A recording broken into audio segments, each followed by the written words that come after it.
Hey, howdy, hodo. I can't speak. I have a deck review for you, and I need to do some ASMR tapping for Katie Flowers.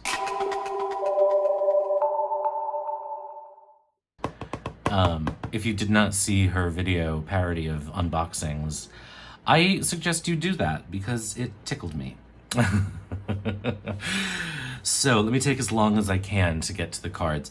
This is Terra Volatile, which is a deck from Portugal, and the art is really beautiful. I want to get out of the way that it's got token diversity in it, which is frustrating because if you are going to depict people of global majority, that suggests that you recognize it's a powerful thing to do, and then to only do it like 3 times is frustrating. So, and there's a reason the term people of global majority is becoming more used, because let's face facts. So I want to get that out of the way. I did some searching on the website, and I can't find any evidence that this is found art or repurposed art. It seems to be created by the creators, so that to me, you know, it's just a thing I'm going to keep mentioning every time I do a deck review, because so often we get tokenism rather than true representation. There were some issues, I guess, with the second edition of this deck, which I think this is. But I don't have any issue with it. And it's expensive shipping wise because it's coming from an international location. It's coming from Portugal. So I actually wound up ordering 2 to get free shipping, and I'm going to just sell the second copy to someone who wants it in the United States, so that shipping will be easy. The cardstock's interesting. I have not shuffled this yet, though I have looked through it quite a bit. It's cardboardy. I think there was another version of this that had a linen finish, but I don't know about what that felt like. This, it just feels like cardboard, and I would worry risking flexing it too much, because I feel like it would bend. So cardstock wise, it's not my favorite cardstock I've ever handled. Let me zoom in now. So here's the back. And then the name Terra comes from earth, and volatile is an alchemical term for change. So it sort of suggests changing earth. And there's a lot of alts in this deck, and there's a whole extra suit that you can remove, which I probably will. So we'll see how this shuffles once this is done. Now, all of my quibbles aside, it's really gorgeous. And it has an art style that reminds me of the ancient Italian. Like, it feels very ancient. It feels very, 18th century sort of illustration. There's 2 fools. There's the fool and the fooless. The fool to me is usually pictured as a man, but the title itself is genderless, so I don't really know why we need, you can depict a man or a woman or anyone, on the card. I don't know we need a gendered fool title, but still pretty. And actually, when you put them side by side like this, they make sort of a lovely proscenium. The Magician, and then the first alt is the Alchemist. And I'm actually going to take out the card as I go through so that I can shuffle it better. I'm going to take out the alts that I'm not going to use. So we'll take out the Magician. The High Priestess. The Empress. The Emperor. It's interesting. When I look at this deck closely, it feels collaged. It feels like it's found art that was digitally manipulated, but I can't find anything on the website, and I didn't look that hard to say whether it is or not, or what the medium was. But it has that feel to me. So I don't know that this is brand new, or if it is brand new, then it feels like it was manipulated in some way. And I don't mean manipulated in like a bad way. It just has that feeling of having been worked on digitally. Here we have the Lovers, which has a very kind of Marseille quality to it, which I appreciate. I like the Chariot. See here, it's in the lighting of the cards. I don't know, and it may just be a stylistic thing. But I keep wondering. Justice. That's really an old-fashioned hermit, a very Italian pre-Marseille hermit that I like a lot. Wheel of Fortune, obviously. Fortitude. So this is another alt. You get Fortitude and Strength. Both of these have a very pre-Marseille quality to them. And I want to make sure I'm actually in frame. Yes. So I don't know which one I would go with here. I guess I'll go with Fortitude. Why not? The Hanged Man. Prudence is an alt for the Hanged Man. Death. Or you could use Rebirth. That's the alt there. Misery Collector is another alt. Temperance. The Devil. You also have Temptation, which I actually sort of like better, but it's too specific, so I will keep the Devil, but I sort of like this card better for some reason. Although, I don't know. Yeah, I don't know. We have the Tower. The Star. The Moon. Really beautiful.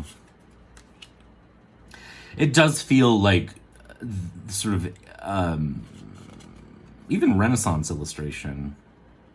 Judgment. The Universe.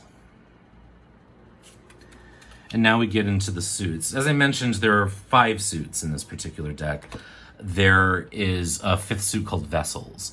Now, there is descriptions on the website of the suits. I don't read with additional suits. But I do think you could replace cups with vessels if you wanted to, if you liked that suit better, for sure. I mean, you could do whatever you want to do. It's very traditional Waite Smith, I would say.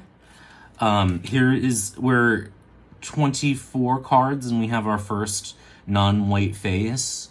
So, and even in the card, it's 2 white people. So, again, it's like, to me, it's like, I know that I should be more representational, so let me just throw a couple faces in to appease the masses, the cranky white liberals like Tom Benjamin who just moan about this stuff. But I'm going to keep moaning about it because that's not good enough.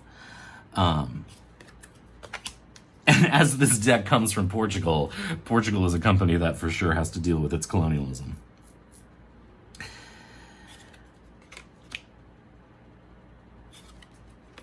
This is a really pretty 8 of Cups, for sure. I always get irritated, too, and I know I'm being really nitpicky, but I actually decided after the last couple years that I'm not really interested in doing Happy Path walkthroughs anymore. Like, I am going to tell you what I think about decks. I used to not do that because I didn't want to hurt the creator's feelings, but that's not helpful for reviews. So my quibble with this card is that whenever fat people are depicted in decks, it's always on, like, the Devil, or, like, here, the 9 of Cups, cards that might be associated with excess, and that irritates me. Thin people make up most of this deck. The only fat person we've seen so far is this person sort of sitting at a table with cups all around. And I know this is supposed to have, like, a Buddha quality to it, but again, when you only have one representation of someone who isn't thin, you have to consider what you're saying subtextually beyond the fact that, this is a card that might, some people call it the wish card, but numerologically 9s can be excessive. So it's just a thing as a creator that I would really be on the lookout for. Like, if you're choosing to only depict one fat person, and and you're choosing to put them on the devil or the Nine of Cups, say, what are you actually saying beyond what your immediate intent is? And that's the thing. I think, artists can do whatever they want. And as a result, they're going to get a response that's equally as whatever they want, whatever I want, whatever my response is. So I can see that this is both beautiful and it has some problems that I really think are irritating to me. The art is gorgeous and it's white and there's only one fat person in the deck on a card full of excess. So, I'm going to point that out. Here we are in the coins. Again, it really is a beautiful, beautiful deck, but I think, it's got problems like most decks do. I really like this 5 of coins for some reason. I mean, I know it's sort of a negative image, but it just reminds me of like a Christmas Carol or something.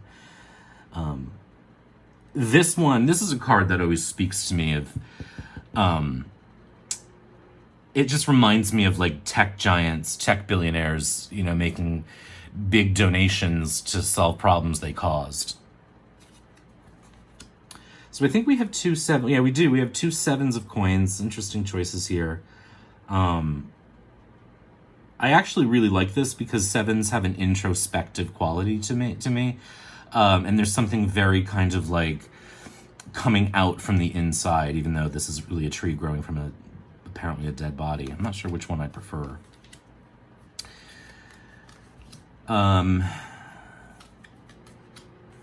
This has a Klimt vibe to it. Again, this card has Hebrew letters on it. It's a card that's associated with money. You have sort of a bearded,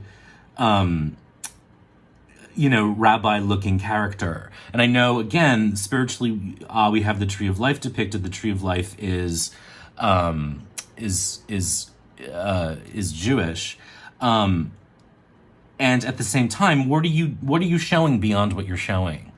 Are you accidentally contributing to a stereotype about Jews by having coins and a sort of bearded sage-like character?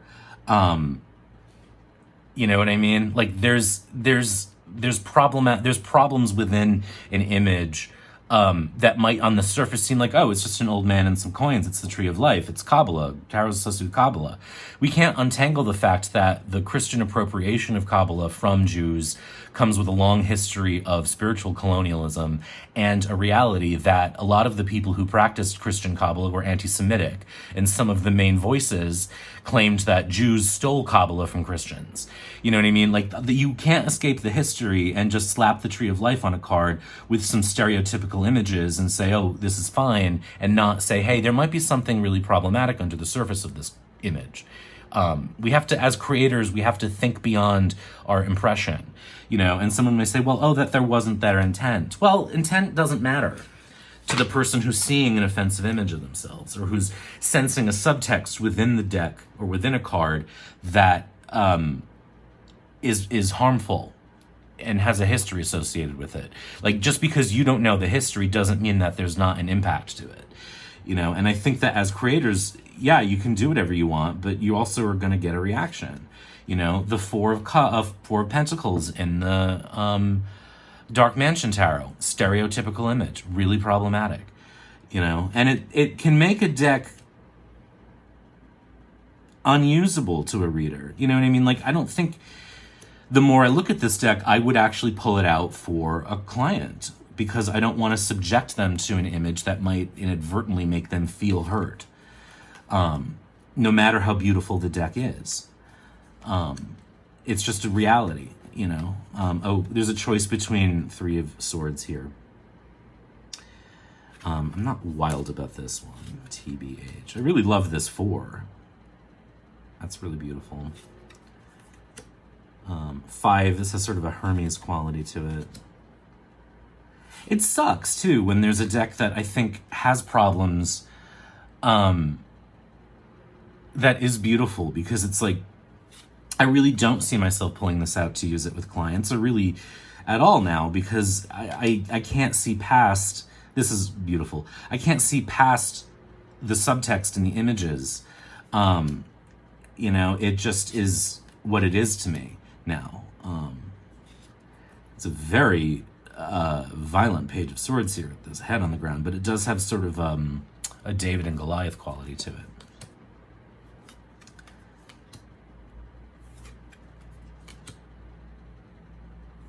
And look, if you like this deck and you're using it, it's like, I'm not here to like shame people who use decks, right? I just want you to look closer, to steal from a problematic movie, American Beauty. We have to condition ourselves to see past the obvious. I think that's a thing that we have to do as tarot readers. We have to look past what we think we see in an image so that we can actually answer a question with it rather than just recite meanings. And when it comes to decks, I'm asking folks to think critically about what they're looking at. I think this is a gorgeous, gorgeous deck, and a person I really like and admire, prompted me to get it.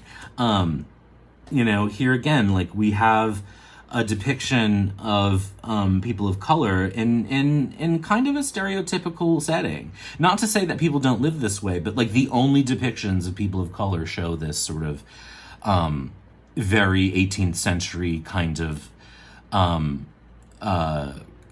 white gaze image of the card, of a people rather.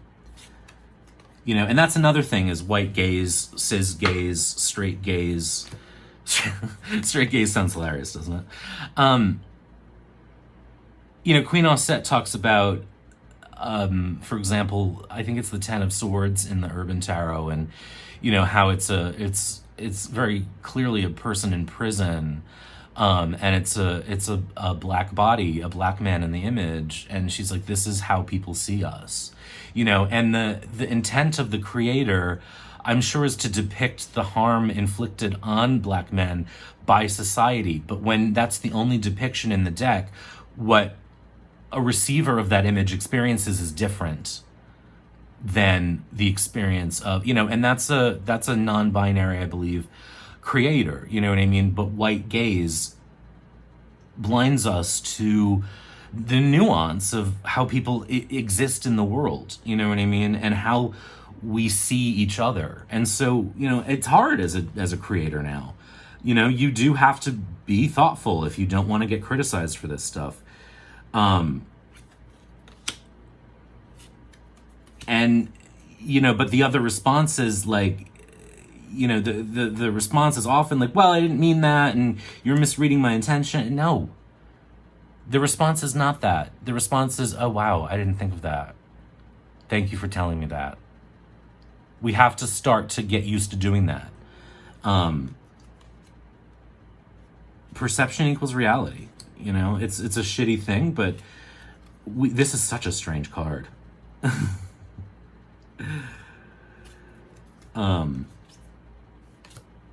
Yeah, and I always feel bad when I'm sort of like beating up on a deck. I'm not talking about just this deck. I'm talking, and I've used examples from 2 other decks in this walkthrough, this review. We have 2 options for the Page of Wands here. Again, this feels very white gazy to me. Maybe that's just me, being reactionary and being overly, the overly sensitive white liberal that I am.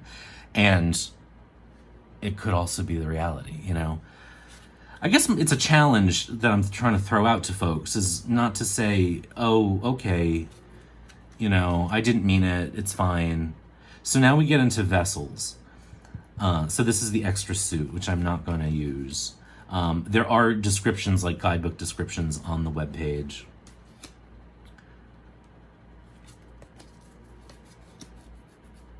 Again, I come back to the fact that this is a beautiful deck. This sort of image, again, there's this sort of like, the only black face in this deck experiencing joy is on the 3 of Cups. Others have a very warlike quality to them, or sort of warrior-like quality to them. So yeah, you know what I mean? Like, what are you saying without really saying it? So I'm not just talking about this deck. I'm just using this deck as an example. for all creators. And hopefully, people will listen to this and say, oh yeah, boy, that makes sense, rather than saying, oh, well, use the deck. It's beautiful. I can understand why people want this deck. But I'm also asking you to recognize that beyond that, oops, I stopped recording. It's more than just, oh, I like this. It's like, how is this going to hit others? Oof. This is very, very, like, not bendy.